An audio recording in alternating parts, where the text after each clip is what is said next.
Chris Cuomo, oh no, Chris Cuomo, you got let go.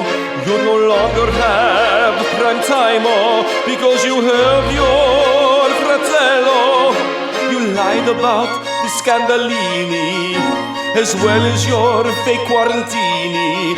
While you squeezed your bicepes, you might have squeezed a lady's tushy. Your ego is so inflated, but Jeff Zucker say, no, time is up for Il Fredo.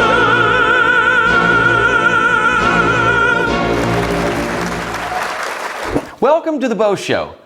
I take no pleasure in seeing the misfortune of others. I think that's just bad karma. But in today's culture, especially cancel culture, we have created a system in which people take great glee in watching someone tumble from the top. Democrats frothed at the mouth with the Russia investigation and impeachment of Trump. And Republicans love seeing Biden make continuous blunders. But also know that none of us are perfect.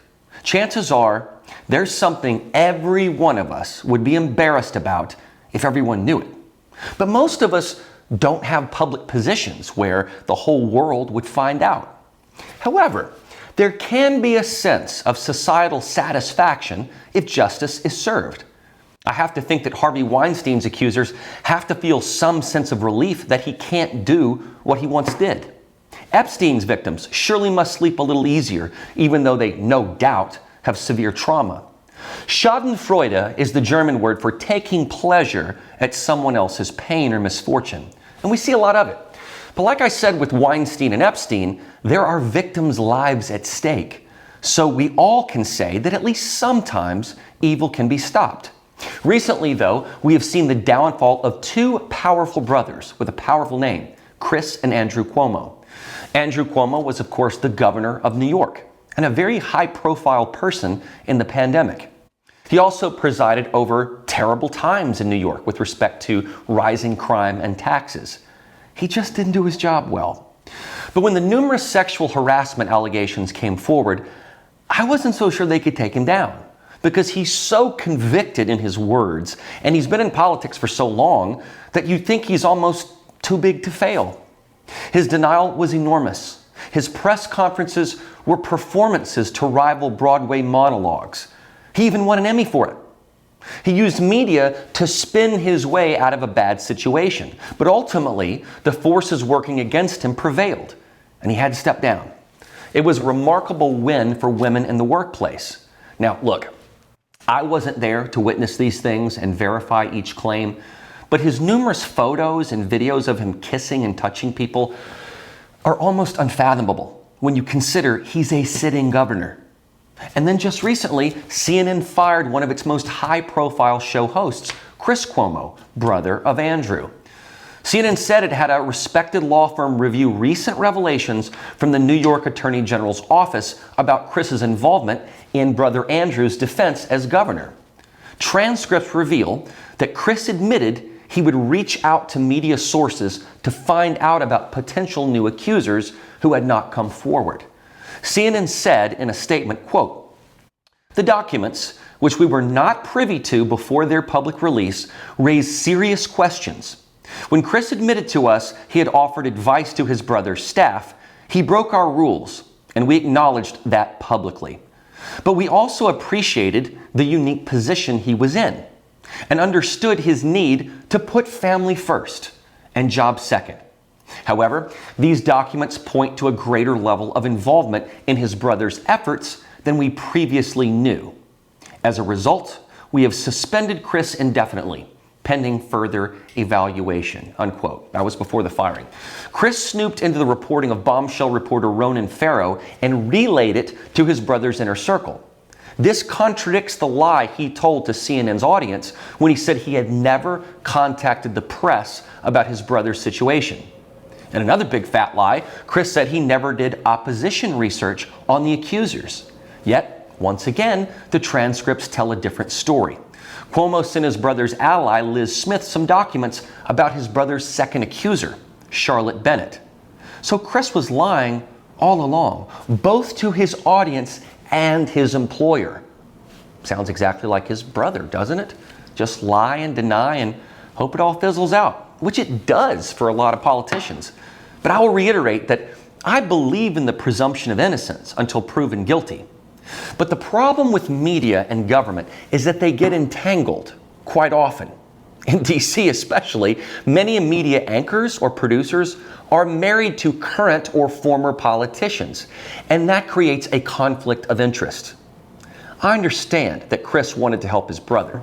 He was in some deep caca. But using his position and influence at CNN to do opposition research on the accusers and send that info to his brother's inner circle crosses so many boundaries of conflict of interest.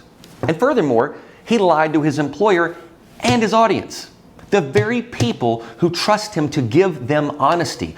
To CNN's credit, and I don't usually give them much credit, they hired a law firm to review the information that was released in the New York Attorney General's report. And what's ironic is that most of the people doing these reviews are staunch Democrats. So it had to be hard for them to both A, publish all of this about Governor Cuomo, but also B, to release the transcripts that would then be so damning to Chris that CNN would fire him. This brings tremendous shame to both the New York governor's office and to CNN. While the law firm was reviewing the report, a new allegation unrelated to the Andrew Cuomo scandal emerged against Chris. Attorney Deborah Katz, who represents Andrew Cuomo accuser Charlotte Bennett, said that she has a client that was so disgusted by Chris's on-air statements regarding his brother's conduct that she had to come forward. This accuser is apparently a former colleague of his at another network. And this would mark the second harassment allegation against Chris. Veteran TV producer Shelley Ross accused Chris of squeezing her butt at a company event in 2005 at ABC.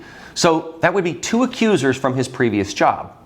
This allegation came to light when Ross penned a guest essay in the New York Times. Ross said, quote, "It is always disturbing to watch someone's fall from grace. Many people lost very important jobs in the wake of the sexual harassment scandals surrounding Governor Cuomo," unquote. After CNN fired him, Chris released the following statement, quote, "This is not how I want my time at CNN to end, but I've already told you why and how I helped my brother. So let me now say, as disappointing as this is, I could not be more proud of the team at Cuomo Primetime and the work we did as CNN's #1 show in the most competitive time slot. I owe them all and will miss that group of special people who did really important work," unquote. Now, what stands out to me is that he never admits any wrongdoing. Just exactly like his brother. He doesn't admit to talking to other journalists, to any of the harassment allegations, or anything. In fact, he just takes a moment to boast about his #1 show. This pattern with both he and his brother is one of hubris and denial.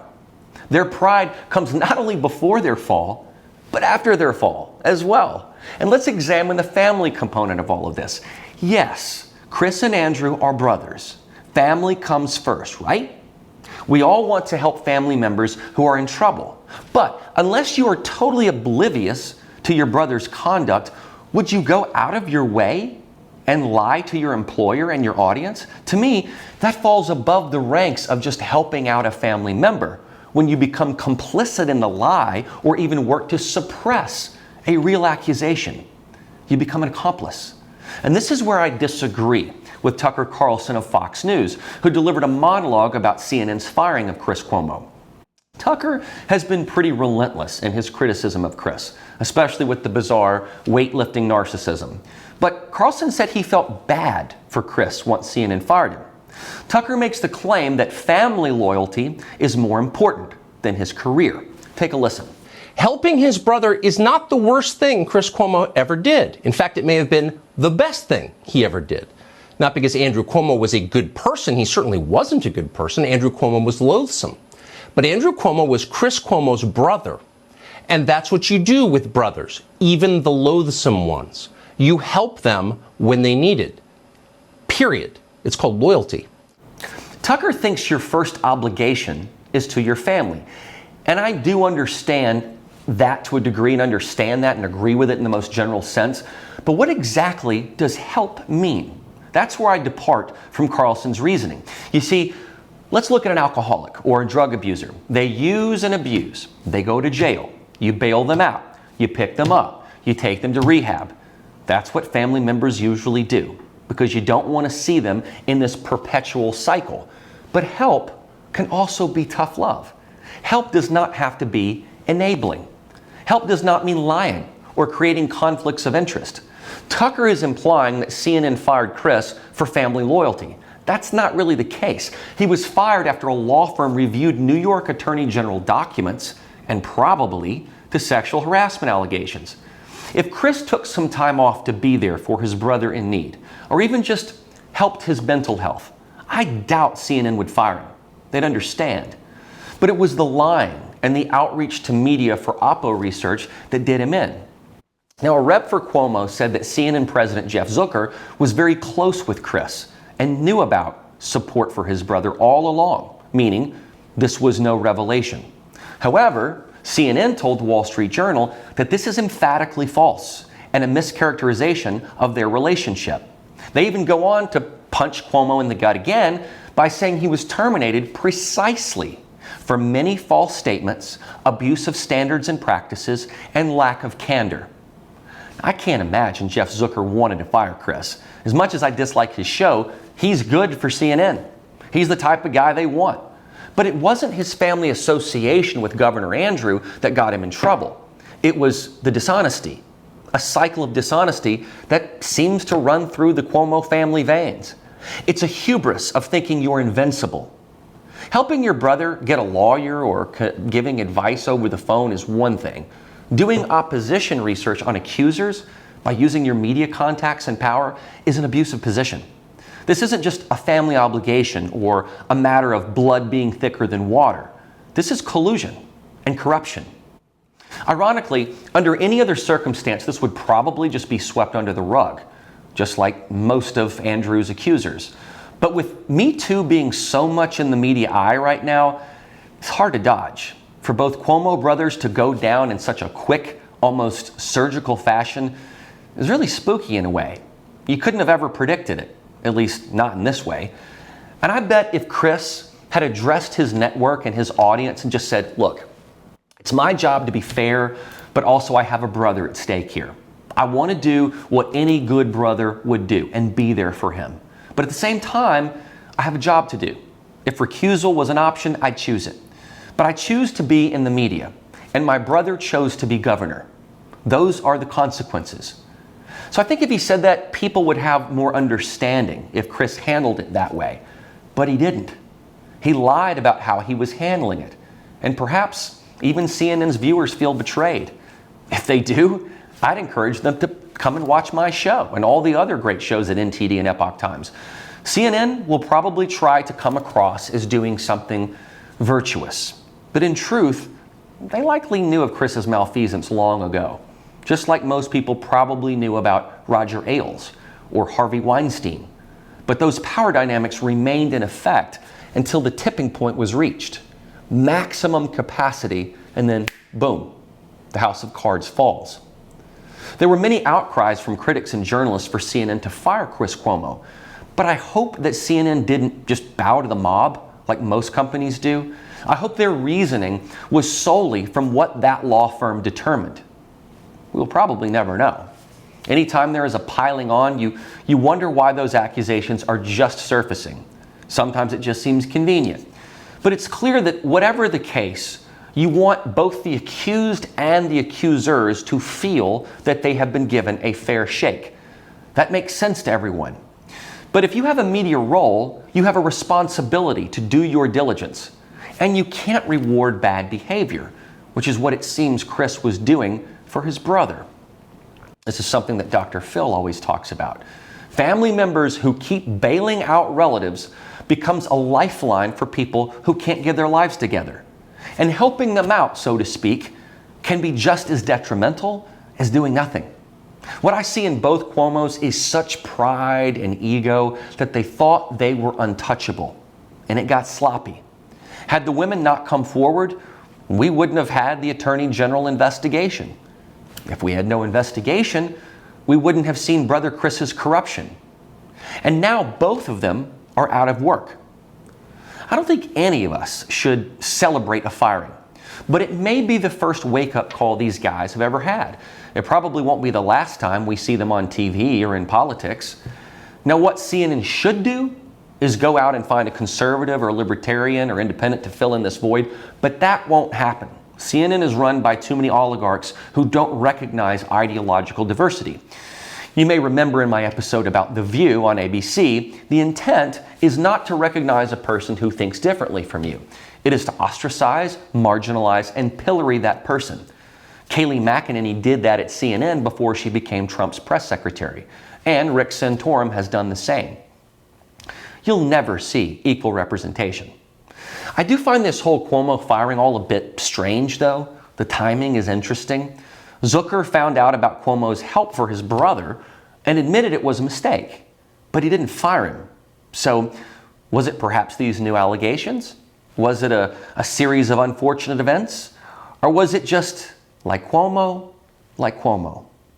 Does it just run in their DNA? No matter how you look at it, though, New York will be better served without a Cuomo.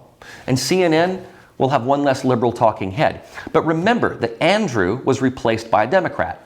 And CNN will likely fill Chris's spot with another stark raving mad liberal. So really nobody wins here. That's why I said that there's really no pleasure to be found here, other than the fact that these brothers have been found out. I feel certain that they will resurface somewhere else, most likely left-wing media. They remain a stain on government and politics and journalism. It's the Bill Clinton effect. But look at what he did. He went out and started the Clinton Foundation to salvage his reputation. And no one really batted an eye until they squandered money intended for Haiti. Don't be so sure the Cuomos won't try the same thing. That's usually what people do for damage control. For now, though, Primetime Chris Cuomo is donezo. I'm Beau, and that's the show.